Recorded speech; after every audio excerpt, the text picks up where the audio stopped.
Et si la véritable arme russe n'était ni bombe ni soldat, mais une usine surgie au cœur du Sahel? Imaginez un instant, non pas un char qui traverse la savane, mais un hall industriel, bruissant de machines, où de jeunes ingénieurs nigériens apprennent à assembler des véhicules blindés, sous le regard attentif d'anciens mécaniciens formés à Moscou. Pendant plus de 60 années, l'Afrique de l'Ouest a vécu derrière un mur invisible. Celui d'une dépendance silencieuse envers Paris et Washington, une cage dorée dont on n'apercevait pas toujours les barreaux, mais dont chaque décision stratégique, chaque contrat, chaque formation militaire était filtrée par des intérêts étrangers. Aujourd'hui, Moscou ne propose pas seulement des fusils, ni même uniquement des mercenaires. Non, la Russie offre le secret de la fabrication, la connaissance, la capacité de produire sur place, de prendre en main le destin militaire et industriel de toute une région. C'est une révolution industrielle confiée à des mains africaines, sur un sol africain, une promesse de briser une dépendance vieille de plus de 60 années. Quand le Niger signe un accord pour accueillir des usines d'armement, le silence glacé de la France est lourd de sens. Il rappelle le silence assourdissant de Londres lors de la nationalisation du canal de Suez en 1956 ou celui de Washington face à la perte de l'Iran en 1979. Il signifie qu'un basculement historique est en marche. Pour la première fois, la souveraineté du Sahel ne dépend plus du bon vouloir d'une puissance étrangère. La décision n'est plus une faveur, elle s'impose, irrévocable. Ce choix audacieux fait trembler les lignes. Le Sahel joue son avenir sur une seule option: l'indépendance totale. Si ce pari réussit, c'est la promesse d'une Afrique enfin maîtresse de ses ressources, de sa sécurité, de son horizon. Mais si l'expérience échoue, et l'histoire récente, du Zimbabwe à la Libye, rappelle que les transitions sont souvent périlleuses, la région pourrait sombrer à nouveau sous une tutelle extérieure ou basculer dans des crises plus profondes encore. Ce qui frappe, c'est la brutalité de la rupture. Pas de transition, pas de compromis. Burkina Faso, Mali, Niger, 3 États qui, d'une voix unie, brisent 60 années de contrôle occidental et osent inventer un modèle inédit. Ce pari radical fascine, mais il inquiète tout le continent africain. Pour comprendre l'ampleur de cette rupture, il faut revenir sur l'histoire profonde du verrou occidental. Car pendant plus de 6 décennies, l'accès aux armes, à l'industrie et à la souveraineté était le prix à payer pour rester sous la coupe coloniale. Prenons l'exemple de l'uranium nigérien, véritable colonne vertébrale de l'industrie nucléaire française.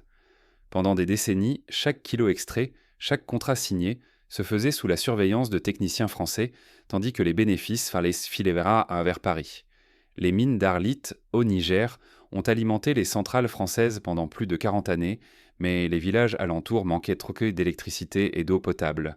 Un symbole de la double peine: fournir la richesse, subir la pauvreté. Mais comment cette domination s'est-elle installée? Il faut remonter aux premiers accords d'indépendance et à la stratégie invisible des puissances européennes. Dès les années 60, les accords de défense, souvent signés de nuit, verrouillaient la souveraineté naissante des jeunes États. La France, par exemple, exigeait le droit d'installer des bases, de choisir les fournisseurs d'armes, de former les cadres militaires. En échange, une aide économique, des bourses d'études, parfois une protection contre les coups d'État. Mais ces faveurs étaient encore des chaînes dorées.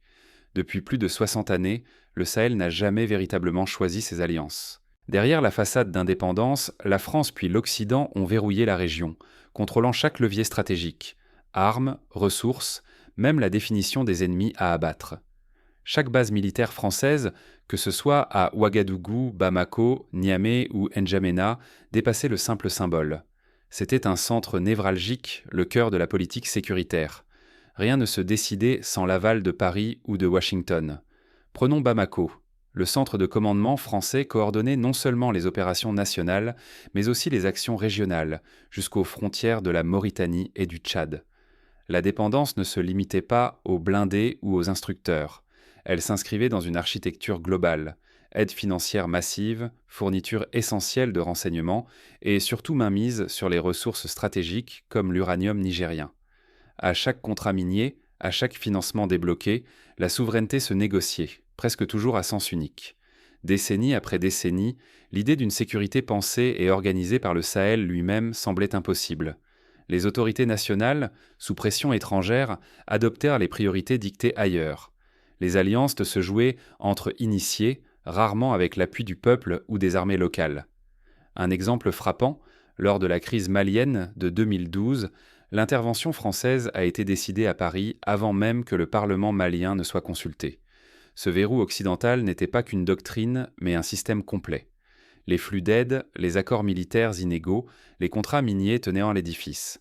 Résultat, autonomie repoussée, riposte limitée, dépendance institutionnalisée. Pour beaucoup, imaginer la fin de ce système, c'était envisager le chaos. Rompre avec ce schéma occidental, c'était risquer l'isolement, les sanctions, ou pire encore, l'abandon face à la menace djihadiste. Pour les élites, mieux valait composer que s'émanciper, négocier que rompre. Le souvenir de la Côte d'Ivoire, partiellement isolée après la crise de 2010, hante encore les chancelleries ouest-africaines. Pourtant, cette stabilité de façade masquait une réalité explosive. L'insécurité persistait, la jeunesse rêvait d'ailleurs, la colère grondait contre une souveraineté confisquée. L'immobilisme devenait insupportable. Tout a changé avec l'arrivée au pouvoir de nouvelles élites militaires. Inspirées parfois par le nationalisme panafricain des années 60, comme celui de Thomas Sankara, ces militaires ont décidé que la survie du Sahel passait par l'autonomie, coûte que coûte. À partir de ce moment, le statu quo occidental vacille. Les décisions des nouvelles juntes vont bouleverser l'équilibre régional. En rejetant l'Occident, le Sahel s'est-il mis en danger ou vient-il d'ouvrir la porte à une autonomie jusqu'ici inimaginable? La fracture est brutale, totale, sans filet de sécurité. Mais est-ce le seul chemin vers la souveraineté? Au Mali, au Burkina Faso et au Niger, la séquence est sans ambiguïté. Succession de coups d'État, militaires au pouvoir, rupture immédiate avec la France et les États-Unis. En quelques mois, toutes les bases étrangères ferment. Plus de 50 années d'influence balayées d'un revers de main, sans négociation ni compromis. Jamais le système postcolonial n'avait été ainsi rejeté, aussi vite. Pourtant, alors que sanctions, menaces et gel d'aide tombent, une large part de la population soutient ce choix. Beaucoup ne veulent plus d'une stabilité achetée au prix de la dépendance. Pour eux, la coupure est douloureuse, mais c'est le prix d'une vraie souveraineté, longtemps rêvée, toujours différée. Dans ce vide, les États sahéliens cherchent de nouveaux alliés, la Russie avant tout, mais aussi la Turquie ou la Chine. Leur attrait, des partenariats sans exigence politique et surtout l'accès à des solutions militaires, économiques et technologiques inédites. Moscou ne se contente plus de vendre des armes, elle propose de transférer le savoir-faire, de bâtir sur place des usines et des infrastructures militaires jadis réservées à l'Occident. Prenons l'exemple concret de la Centrafrique. Après l'arrivée de sociétés militaires privées russes, le pays a pu relancer son industrie minière, organiser la défense de Bangui et même exporter des diamants vers l'Asie. Les résultats sont mitigés, mais l'effet d'entraînement est réel. Plusieurs pays voisins envisagent désormais le modèle russe comme une alternative crédible. L'opportunité est immense. Fabriquer localement armes, munitions, véhicules blindés, gagner enfin un levier d'indépendance militaire jamais atteint depuis l'indépendance. Mais le risque est évident. Basculer dans une nouvelle dépendance, cette fois envers Moscou, ou précipiter le chaos si le pari échoue. L'histoire africaine regorge de transitions mal négociées, et Moscou n'a rien d'un mécène désintéressé. C'est un pari existentiel pour les dirigeants du Sahel, sécuriser leur territoire sans tuteur occidental, prouver que l'autonomie n'est plus une illusion. Mais l'échec renforcerait le récit occidental d'un continent incapable de stabilité sans supervision extérieure, avec des conséquences pour toute l'Afrique. Ce dilemme, autonomie réelle ou nouveau chaos, souveraineté ou tutelle masquée, concentre toutes les tensions. Le continent observe. Certains voient dans le Sahel un laboratoire pour l'avenir, d'autres redoutent d'une répétition tragique des erreurs passées. Mais un facteur sera décisif, la capacité à produire et contrôler ses propres outils de défense, car la souveraineté ne se décrète pas. Elle se forge pièce après pièce, usine après usine. Mais derrière cette transformation industrielle, une question demeure. Comment le transfert de technologies militaires russes va-t-il bouleverser l'équilibre régional? C'est là que se joue l'avenir du Sahel. Si le Sahel fabrique désormais ses propres armes, qui pourra encore lui dicter ses choix? Cette interrogation gêne Paris autant que Washington car elle met fin à plus de 60 années d'emprise occidentale sur la région. Aujourd'hui, le Niger signe un accord historique avec Moscou.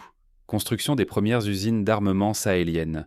Ce n'est plus une simple transaction de fusils ou de munitions.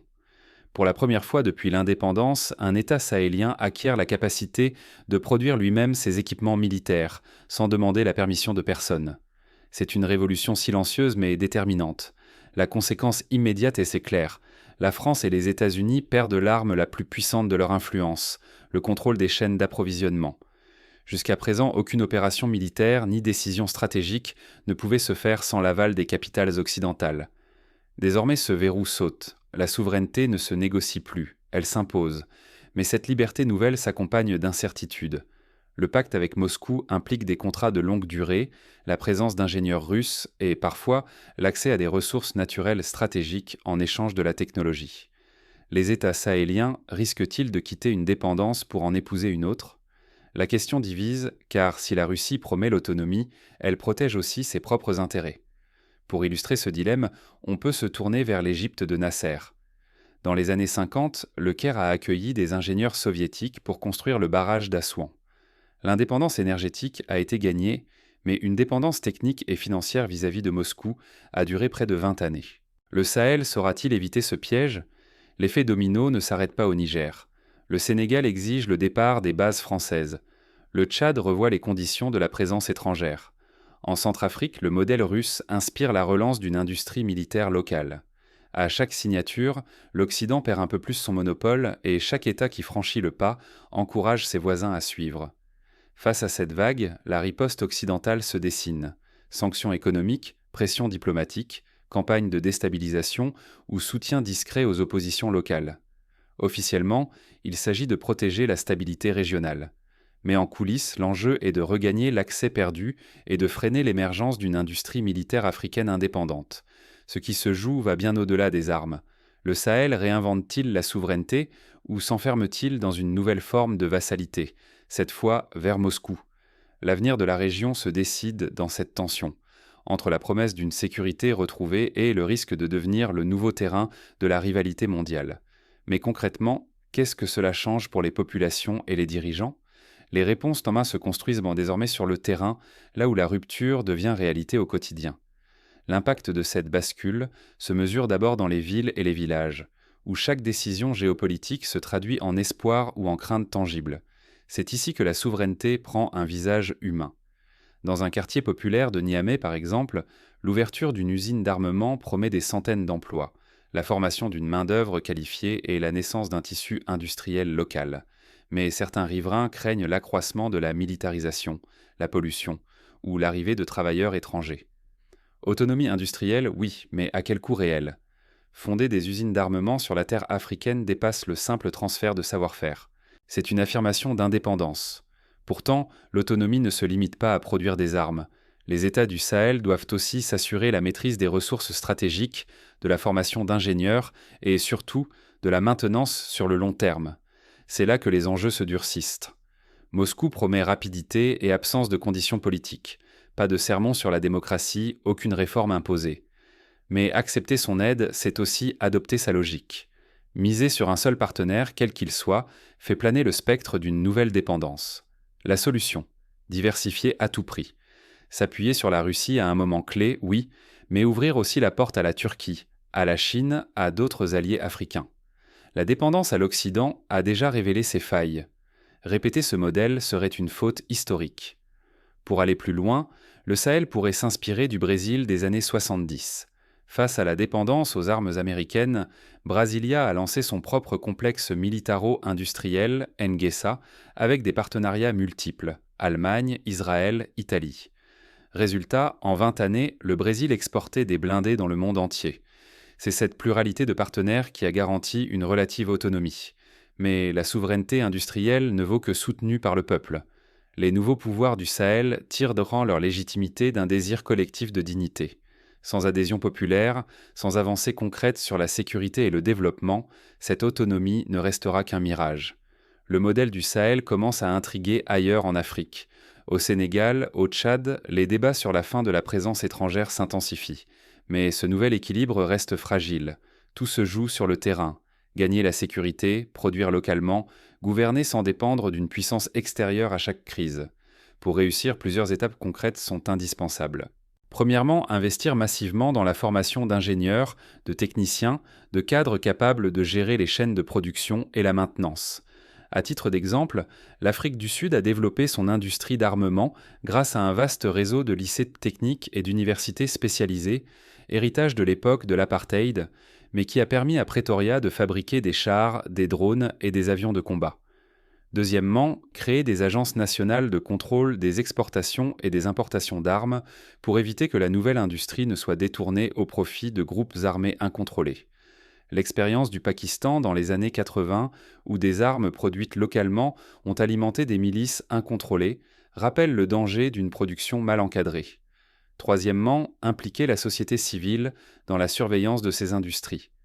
Des comités mixtes associant représentants du gouvernement, syndicats, ONG et experts indépendants pourraient être créés pour évaluer l'impact social, environnemental et sécuritaire des nouvelles usines. Quatrièmement, instaurer une politique de transparence sur les contrats signés avec la Russie, la Chine, la Turquie ou d'autres partenaires. Publier les termes, les montants, les contreparties pour prévenir la corruption et renforcer la confiance populaire. C'est là tout le dilemme.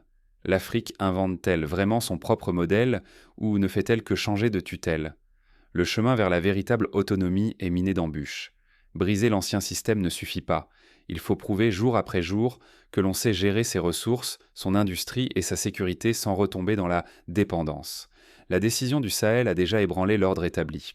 Mais la vraie question reste entière. Cette rupture marquera-t-elle enfin un tournant durable ou n'est-elle qu'une étape vers une nouvelle domination? Pour comprendre la portée de ce pari, il faut observer comment les sociétés civiles du Sahel réagissent aux premiers résultats. Leurs attentes et leur vigilance seront décisives pour la suite. Au Sahel, un bouleversement silencieux s'opère. C'est le laboratoire de la nouvelle émancipation africaine. Sous nos yeux, une génération de dirigeants rompt avec l'ordre ancien et forge une souveraineté inédite, loin des compromis imposés de l'extérieur. L'alliance entre le Burkina Faso, le Mali et le Niger avec la Russie dépasse un simple changement de partenaire. C'est la clôture de plus de 60 années où l'Occident imposait ses règles, monopolisant armes, ressources et décisions majeures. Pour la première fois, ces États imposent leurs propres conditions. L'implantation d'usines d'armes sur le sol africain, rendue possible par le transfert de technologies russes, bouleverse l'équilibre post-colonial. Désormais, la capacité de se défendre et de choisir ses alliances échappe au veto de Paris ou de Washington. C'est une rupture historique qui n'est plus dictée mais négociée. Ce tournant n'est pas un simple échange de tutelles.